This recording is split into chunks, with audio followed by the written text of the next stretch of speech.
On his final day to hunt, Aaron Warbitton heads back on public land, hoping to fulfill his goal of harvesting a deer with his late grandfather's muzzleloader.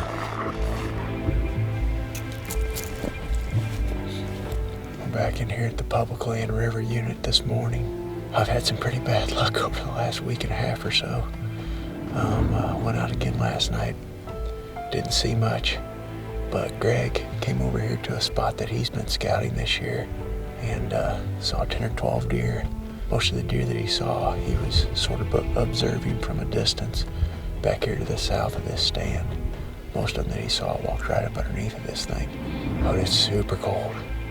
It was -3 when we left town this morning. I don't know if we're smart or stupid, but we're here. Either way. Snow's on. It's really cool looking in this spot. Greg's got his muzzleloader up in his stand with him, and I got the musket with me. This is my first morning sit of the late season. The food sources in the evenings just haven't been paying off for us. Seems like all the deer been pressured pretty hard through the first 2 shotgun seasons, and they just will not feed during daylight because that's where most of the hunting pressure's been. And Greg was hunting this bedding area last night and saw lots of deer activity. Seems to be the tactic that works best for us on public is hunting the bedding, even in late season. So I'm sure about 8 o'clock we're going to be popsicles up here. So we've got a plan in place to bring Zach out just a little bit after daylight. What he's going to do is head up towards the north end of this bedding area and ease his way towards the stand. Lots of bedding cover that way for almost a half a mile. The plan is for him to wind bump those deer right down here in front of us because the wind's out of the north. It's coming from out of that bedding area. If he goes clear up around it, his scent will be blowing down through there, and then hopefully those deer, as they're escaping that bedding area, walk right down in front of this stand.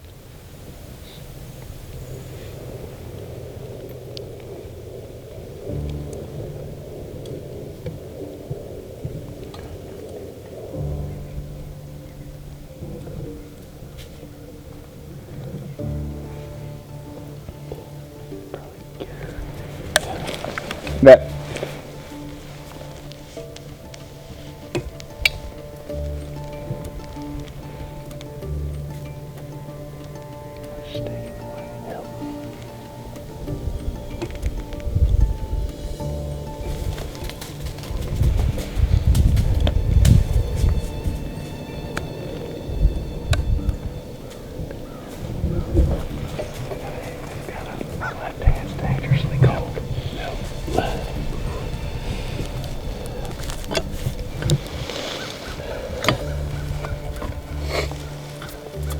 About 8:45, and Greg and I are officially frozen.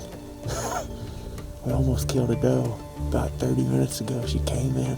I got the hammer cocked back on my gun, and my hands just about froze while I was waiting on her, because this gun is just a block of ice right now. But she ran through the opening and I tried to stop her, and she's covered up with too much brush to take a shot, so missed an opportunity there. But it's approaching 9 o'clock now, and Zach should be working his way down through these woods any minute. We haven't seen anything yet, but I know he was going to come out about 8:39 and walk these woods to the north of us back to us. Just real easy trying to wind bump those deer towards our stand. But we think it'll work. There seems to be plenty of deer up in these cedars. We'll just have to wait and see.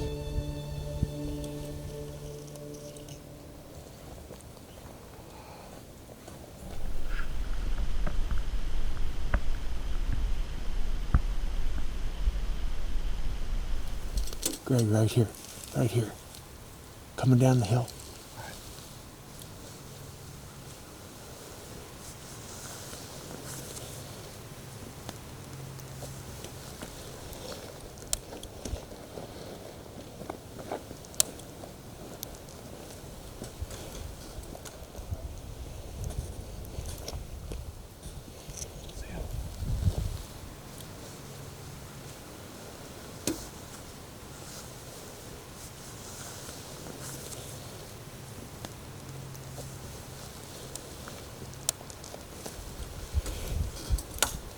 Here they come.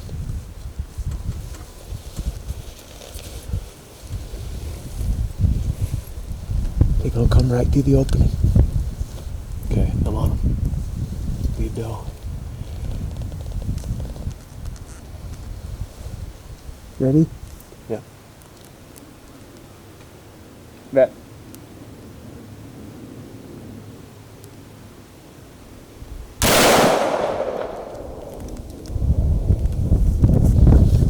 Got her. There she goes. She's going right up on that hill. She's down. She's down right there. Oh. We got her, man. We just musket punched a doe. Yes. Great big doe, too. She walked right down through the opening. Just how Greg hung the stand for. Yes. And the gun went off.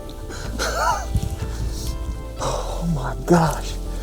That's awesome, man. Thanks so much. I've been struggling really hard this late season. Just wanting to get a deer with this muzzleloader. This was my grandpa's gun. And he passed away about a year and a half ago now. And finally got a good, close, ethical chance at one. And that's really all I wanted. The first deer that was going to give me a good opportunity at close range, I was going to take it. Didn't care if it was a buck, doe, whatever. And that's exactly what we were waiting for right there. Good close range shot at one. Is that Zach? Hey dude, what's up? Yeah, we just musket punched one. Yeah, didn't drop her, but I think I hit her right in the heart. She ran like 40 yards and piled up. Yeah, it's awesome. Come on down here whenever. We'll see you here shortly. I'm freezing. We've talked about it a lot, but hunting is fun however you make it. And during this late season, it was all about just getting an opportunity. It wasn't about hunting a mature buck or a big antlered buck or a specific buck. It was just about getting a good close range opportunity on public land. And it's been tough. I mean, I've been trying to kill one off the ground, tried a few different tactics along the way, and finally worked out this morning. This was also, Greg and I, before we came out today, we said this was going to be our last hunt of the year. Might have been our last hunt ever if we'd have sat in this tree stand any longer. But it worked out perfect, man. That is so cool. I've never been this excited to kill a doe in my life, other than the first one I ever killed.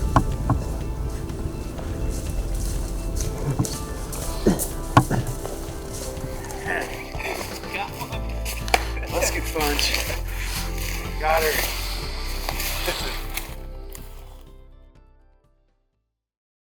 I've been using the Muddy Outfitter stand for the majority of my hunting because it is big and rock solid. The seat and platform angles are adjustable, so it works well on just about any tree I come across, and it locks super solid in place. Several years ago, Hoyt completely changed the way we looked at bows when they introduced their first carbon model. Their lightweight carbon design reduces vibration and feels much warmer to the touch in a cold stand. Hoyt is still making carbon bows and improving on the design every year. In fact, their Carbon Defiant is their best carbon bow to date. When hunting public land, most of the time we're hunting in thick cover close to bedding areas. To be prepared for any shot, I use the Cybex multi-pin sight. This allows me to draw and shoot when the action's fast in any situation, and I can trust that the sight is going to withstand any of the punishment that I put it through. We aren't biologists, but some of the top names in the business swear by the more than 65 minerals found in the trophy rock. It contains not only the macronutrients that you find in other products, but all the micronutrients needed in proper balance for a healthy herd. Alright. Look at that. Big old doe. That's awesome. That is so cool. Good deal. I figured it would work eventually. I was just worried based off your track record if you were gonna strike or not. I was pretty worried myself. after that first one come through there and we kind of botched that, it's like, well, if he pushes one through, what's it going to do? Is it going to come right down here 15 yards? Like right before I pulled the trigger, I was like, well, here goes nothing. I didn't even know if it was going to go off. Oh, shoot. I heard the gun go and I did not know it was going to go off. I had my doubts because I mean there was like ice building up all over the gun. It was like your hands, I'm sure. Yeah, it was just like a cube, you know. Like this up here was just covered like a film of ice all the way down around Did you shoot without gloves on? No, I ended up shooting with the glove on. You know, and what I had to do since they're so fat, I had to like look down and look up at the deer and then put it through there like that to make sure that I didn't pull the trigger, and then I had to cock it. I was so surprised when I pulled the trigger and it went I was off. surprised when I heard it go off a little bit. Well, good deal, man. Yeah, man. That was fun. Sweet. Thanks for walking around. No problem. Being a woods guy for a day. Been dying to do it. Well, this is the end of a great season for us out here on public land. I bought a muzzleloader tag a few weeks ago and decided to take the old Musket out. Finally it worked, and our plan was actually pretty cool. And Greg and Zach were talking last night and came to the conclusion that Zach should come in and try to wind bump this bedding area to us about 8 o'clock. And Zach started pushing down through those woods just real lightly, letting his scent drift into that bedding area. That way he didn't just blow the deer out of there and cause him just to run right past our stand. And it worked out perfect. That's the first time I've ever done anything like that. And these deer were coming through pretty relaxed. They were just leaving the bedding area, walking slowly out of there, occasionally, you know, sniffing the wind, because I'm sure they caught some of his scent. And she came right through and offered just a perfect shot. But I think it's cool how much fun that we've had out here on public land this year. We're not picky as a group of hunters. We just we like being out in the woods whenever we get the chance to get out here. We take it, and I doubt that anybody likes being out in the woods more than we do.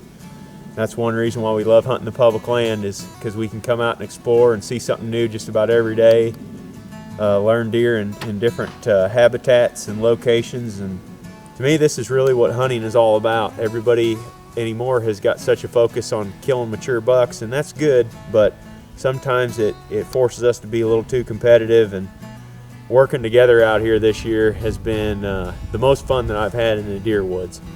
Just being out here with my buddies, learning new areas together, and eventually able to harvest several bucks together throughout the year. I mean, this isn't even quote unquote my spot in here. Greg's the one that found this location earlier in the season, and that's just how it works for us out here on public. Whenever somebody's onto some deer, we try to get people into those locations that have got tags, and it has worked well for us all season long. Today was no different. Whenever she came in and gave me a shot this morning, I mean, I was more excited in that tree today than I was when I shot that buck with Sean back in October. My heart was pounding out of my chest.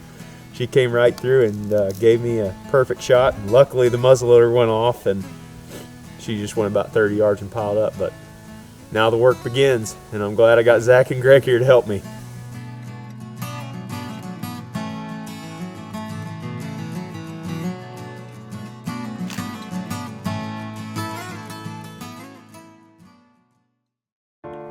Redneck blinds allow me to hunt more comfortably on cold days, and that means I hunt longer. That is one important key to success. You have to be out there if you hope to fill tags. Controlling the depth of your seeds is important to ensuring good germination and a solid stand of plants. The RTP Genesis has adjustable packing wheels that regulate the depth at which the seeds are placed in the ground. We've had very good success with the Ozonics units in tree stands, but they are almost foolproof in ground blinds. By placing the unit over the open window, we basically create a curtain of ozone that destroys nearly all odor that would otherwise leave the blind. While hunting public land, we hunt several different units with varying types of vegetation. We hunt anything from open grasslands to big timber, and our camo pattern of choice is Real Tree Extra. We've had success staying concealed on the ground and in a tree stand. Frigid Forage Plowdown Clover is one of the most revolutionary products they sell. You ideally frost seed this blend of fast-growing clovers during the winter and then mow it down and till it under when preparing to plant Big and Beastie the next summer. The clover provides much-needed forage for the deer during the summer and much-needed nitrogen for the Big and Beastie once you plow it down.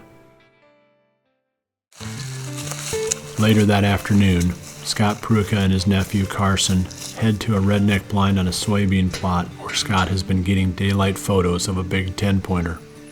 Well, it's January 6th, and we're getting ready to head out for our afternoon hunt here, late season. Pulled this camera 2 days ago, and that big 9 with the sticker, and a buck we call Checkmark. I'm saying Checkmark is off limits. He's really a cool-looking deer. Probably over 150, but he's really young. I think he's a 3-year-old at best. So he's going to get a pass, but both of those deer were within, gosh, I don't know, 30 yards of the redneck that we're going to slip into out here. So we're out here pretty early today. It's before 2 o'clock yet. So we're going to walk through this CRP field and slip into the blind, and hopefully we have some action tonight. If that big 9 comes within bow range, we might be launching arrows tonight. So.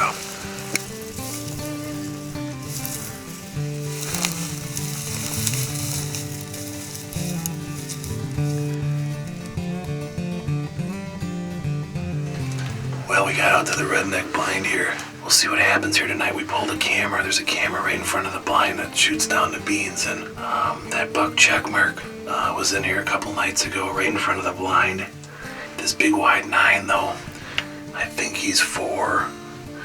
He gets in bow range tonight. He might be in trouble. So it's really only about 40 yards straight across these beans from me to the little finger of trees. Hopefully we have some action. We've got a doe tag too. We've got a turkey tag. The turkeys come through here quite often as well. We never got above 10 degrees today. So we know the deer have been using this, and with these cold temps, we hope they're back tonight. We'll see what happens.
discouraged. We weren't seeing anything. I mean, the one deer came out and I thought it was a buck we called checkmark.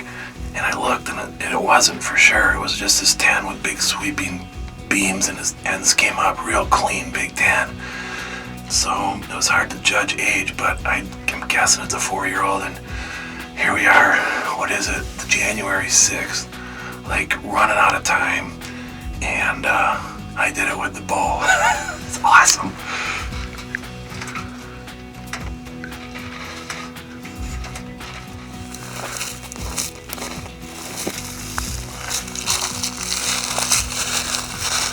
Oh yeah, full metal jacket did his job. Let's go see that deer.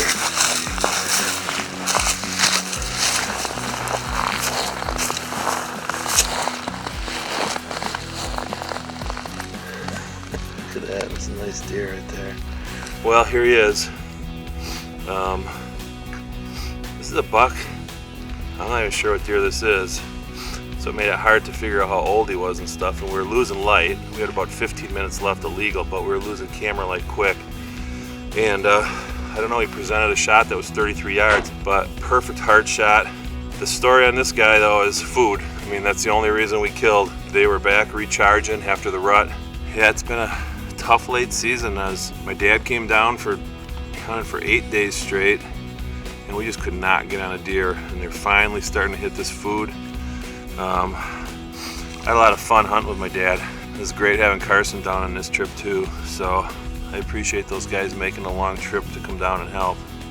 And I'm sure happy Carson could be in the blind with me tonight, running the camera when the Hoyt took this guy down. So an awesome end to a long season.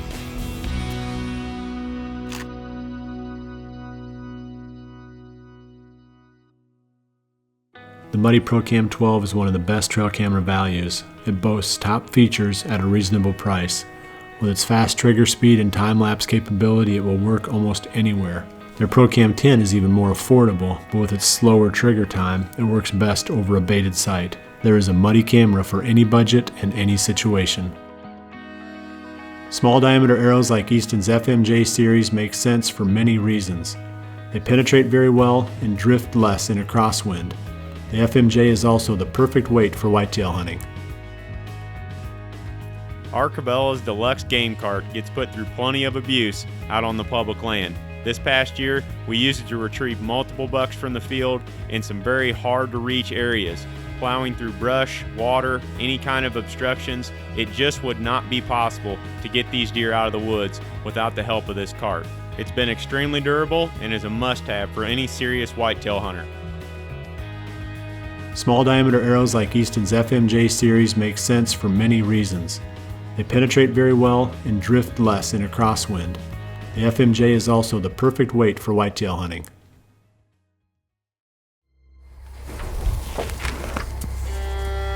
It was literally just a few seconds and there was the shot. Just a cool old deer. He's a buck that we got a lot of history with, and like I said, the 2016 season was possibly our best ever. October was unusually good as we tagged some of our best bucks during the weeks before the rut. Look at the mass on this dude. He is a stud. Oh yeah. Oh yeah, oh yeah. What just happened right there? Oh my, that's awesome.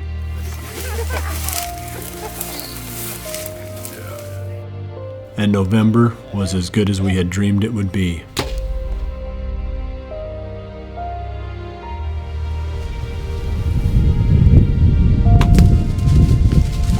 I can't believe that just happened.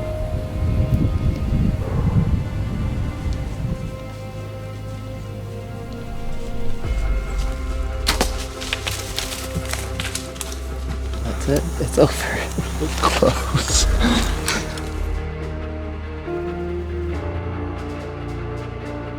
Even the late season delivered incredible big buck action. Words can't describe this.